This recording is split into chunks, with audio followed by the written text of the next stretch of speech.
President Trump is doubling down on his vow to send the National Guard into places like San Francisco in California if California politicians don't get tough on crime.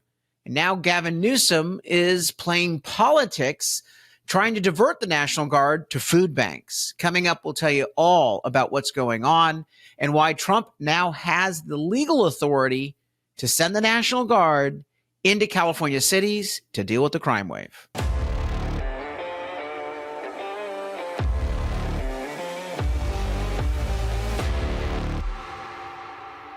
I'm Carl DeMaio, chairman of Reform California and a California state legislator. And the breaking news is President Trump is doubling down on his vow to send the National Guard into cities like San Francisco to deal with the crime wave. He's already deployed federal forces to Washington, D.C., Chicago, and other places, Portland, to deal with their crime-infested communities. But he is now looking at going into San Francisco. He's specifically mentioned San Francisco a number of times, but he's also has his eye on other big cities, including Los Angeles and San Diego. This comes on the heels of a federal appeals court win, a victory for Trump.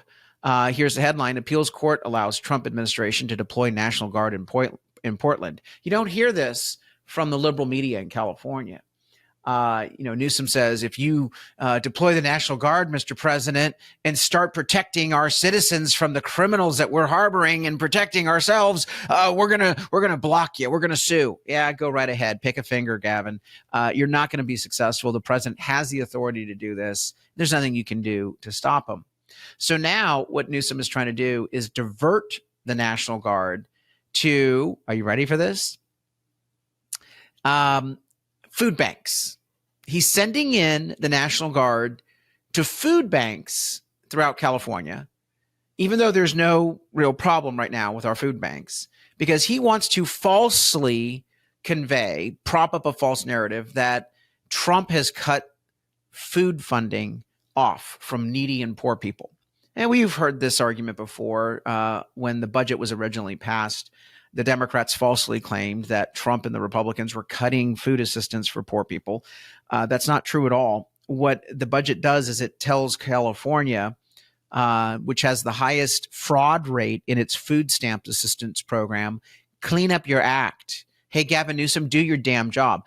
Gavin Newsom has allowed fraudulent payouts in welfare programs to go sky high. Why? Because he's not paying the bills. The federal taxpayers are paying the bills and going into debt for his mismanagement of welfare programs, most notably the food stamp program.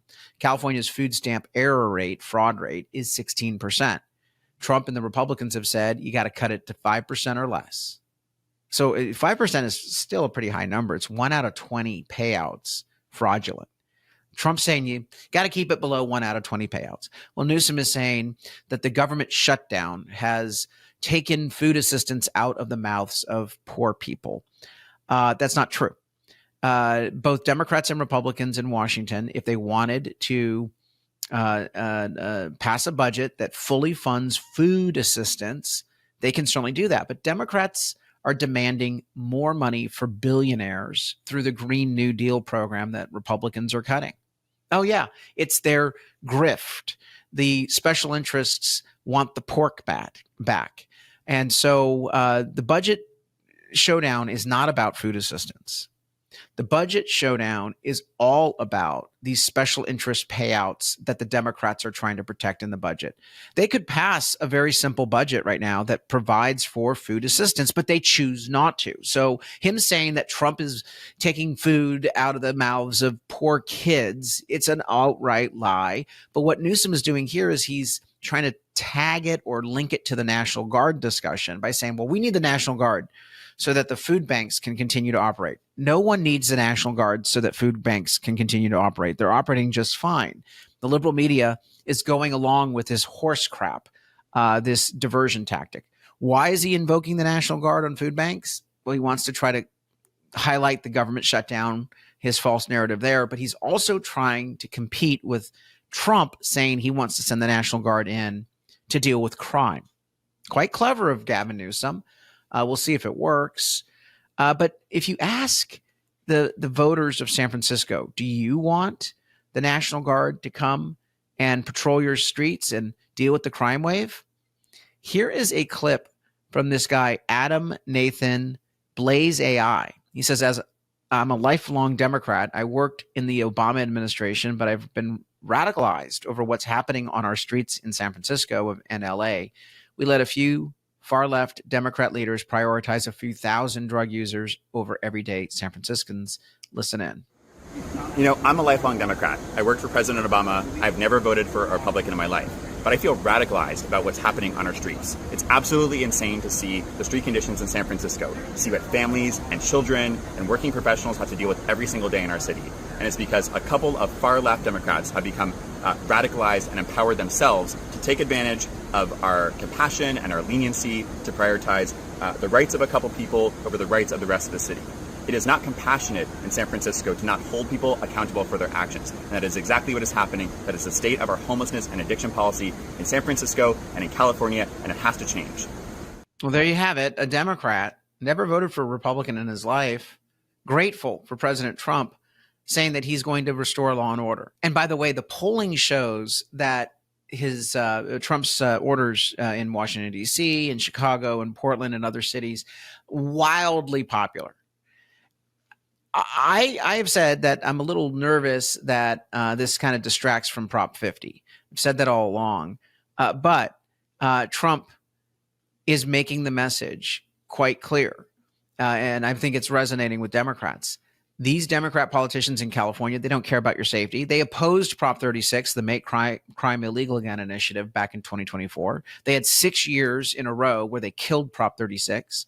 Then the voters had to get the hassle of getting 1 million signatures to put Prop 36 on the ballot. They had to do the job that Gavin Newsom and Democrat politicians refused to do in California to crack down on crime.